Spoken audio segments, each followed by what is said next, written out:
और खबर लखनऊ से, जहां पर लखनऊ के केजीएमयू अस्पताल से एक चौंकाने वाला मामला सामने आया है। यहां पर एक महिला रेजिडेंट डॉक्टर ने अपने साथी पुरुष रेजिडेंट डॉक्टर पर लव जिहाद का गंभीर आरोप लगाया।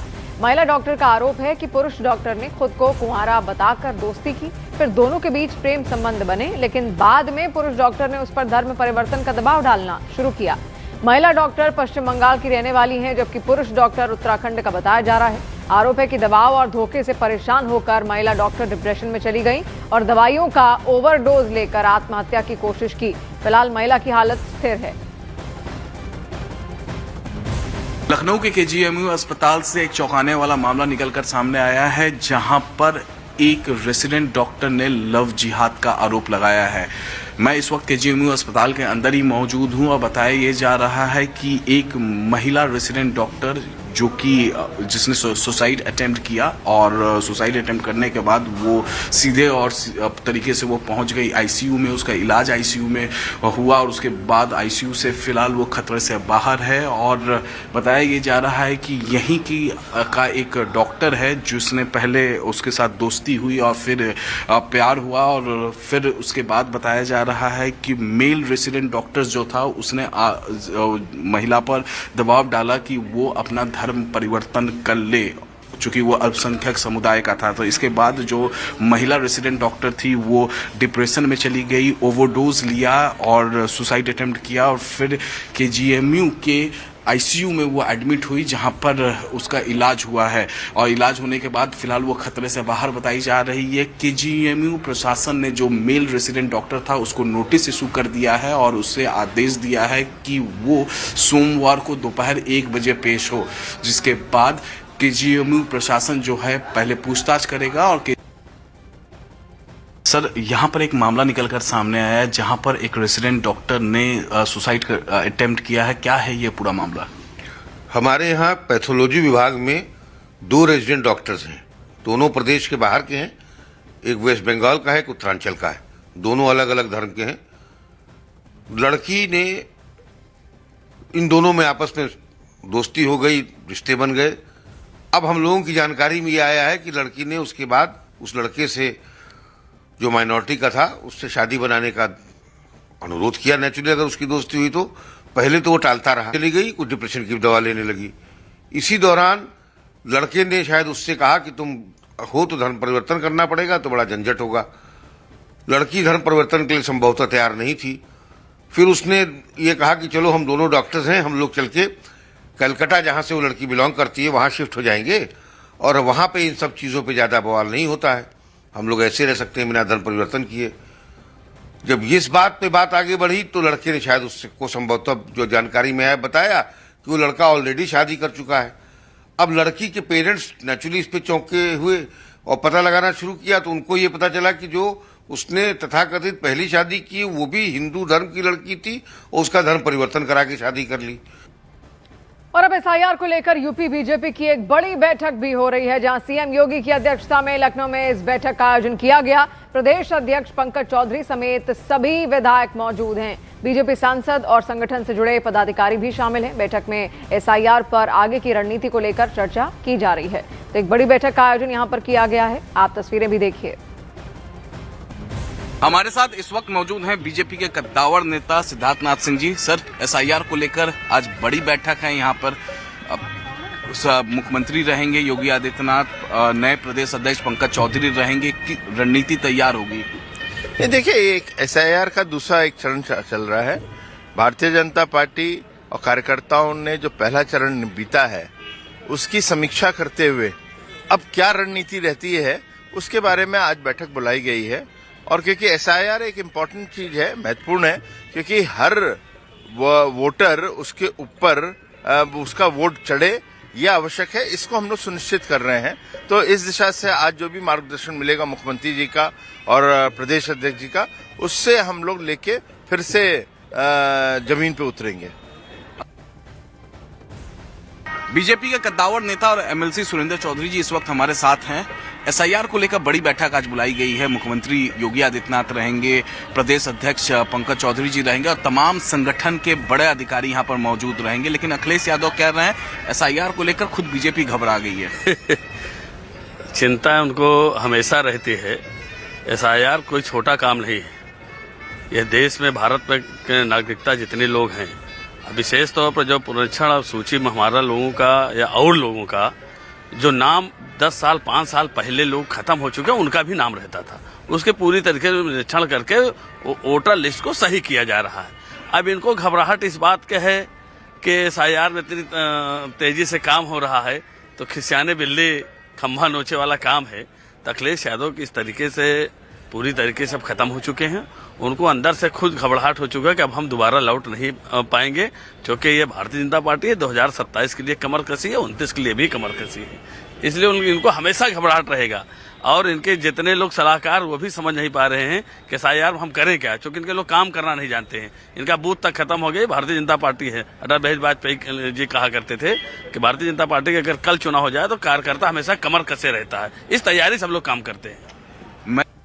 और वहीं असम में आज प्रधानमंत्री नरेंद्र मोदी ने कांग्रेस पार्टी पर बड़ा हमला बोला। पीएम मोदी ने कहा कि कांग्रेस पार्टी देश विरोधी सोच को आगे बढ़ा रही है। वो घुसपैठियों को बचाना चाहती है, क्योंकि घुसपैठिए ही कांग्रेस का असली वोट बैंक हैं। कांग्रेस घुसपैठियों को असम की जमीन पर बसाना चाहती है। पीएम मोदी ने यह भी आरोप लगाया कि कांग्रेस पार्टी ने असम में सेमीकंडक्टर यूनिट लगाए जाने का विरोध किया था। उन्होंने कहा कि दशकों तक कांग्रेस ने टी कम्युनिटी को जमीन के अधिकार नहीं दिए, जबकि बीजेपी सरकार ने उन्हें अधिकार और गरिमापूर्ण जीवन दिया। आप मत भूलिए, यही कांग्रेस सरकार थी जितने इतने दशकों तक टी कम्युनिटी के भाई बहनों को जमीन के अधिकार नहीं मिलने दिए।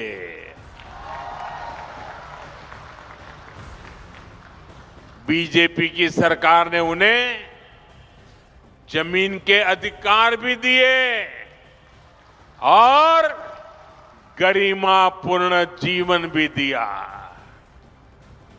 और मैं तो चाय वाला हूं, मैं नहीं करूंगा तो कौन करेगा?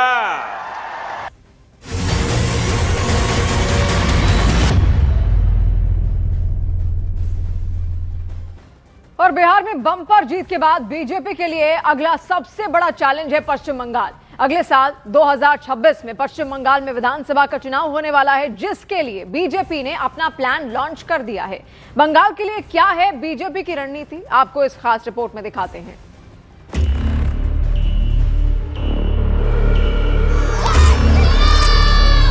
बिहार ने जंगल राज को नकार दिया है। अब पश्चिम बंगाल में जो महाजंगल राज चल रहा है, उससे हमें मुक्ति पानी है।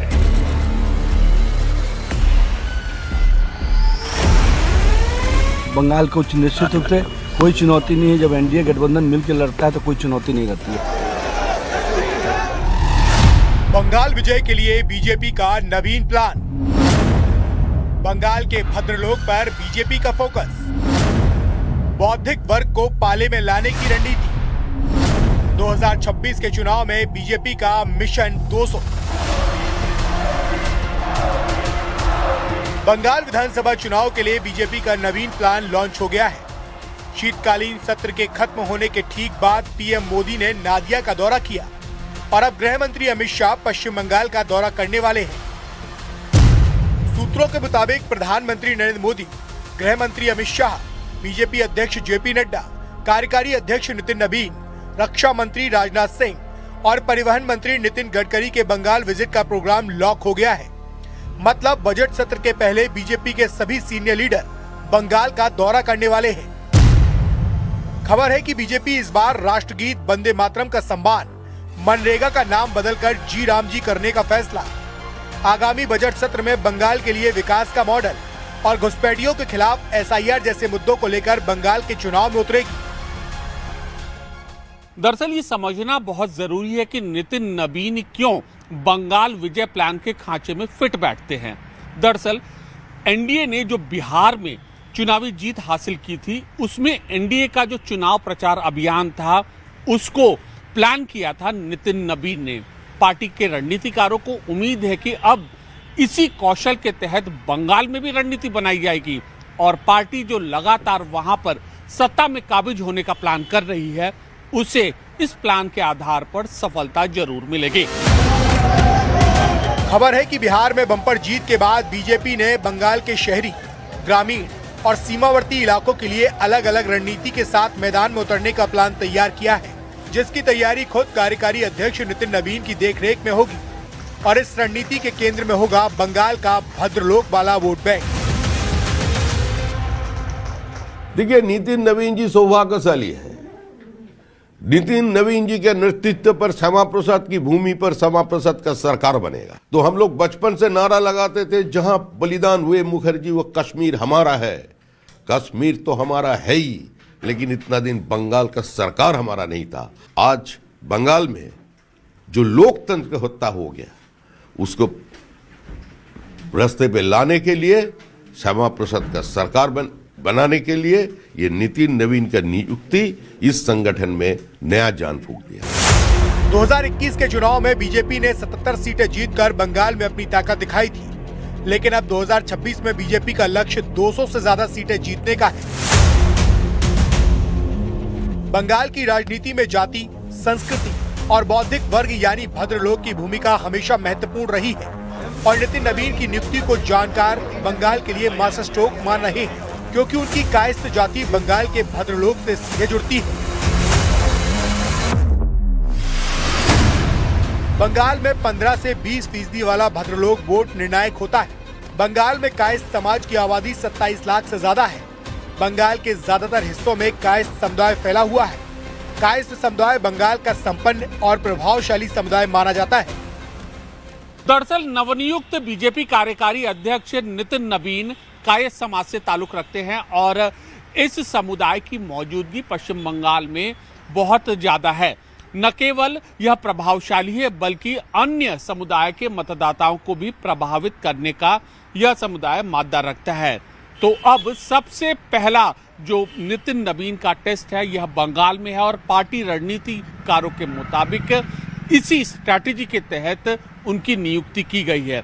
एक तो शहरी इलाके में जो कायस्थ मतदाता है उनको साधने की कोशिश है, दूसरा उनके जरिए सीमावर्ती इलाकों में जो मतदाता है उनमें भी पैठ बनाने की कोशिश बीजेपी करेगी। कायस्थ समुदाय बंगाल की राजनीति में क्या रसूख रखता है, ये भी समझिए। आजादी के बाद कायस्थ समाज से आने वाले ज्योति बसु 23 साल और कायस्थ समाज से आने वाले विधान चंद्र रॉय 14 साल तक बंगाल के मुख्यमंत्री रहे। यही नहीं, सुभाष चंद्र बोस और स्वामी विवेकानंद जैसी महान विभूतियां भी कायस्थ समाज से ही आती हैं। माना जाता है कि बंगाल के इसी भद्रलोक में जो माहौल बनता है, बाकी लोग उसका अनुसरण करते हैं।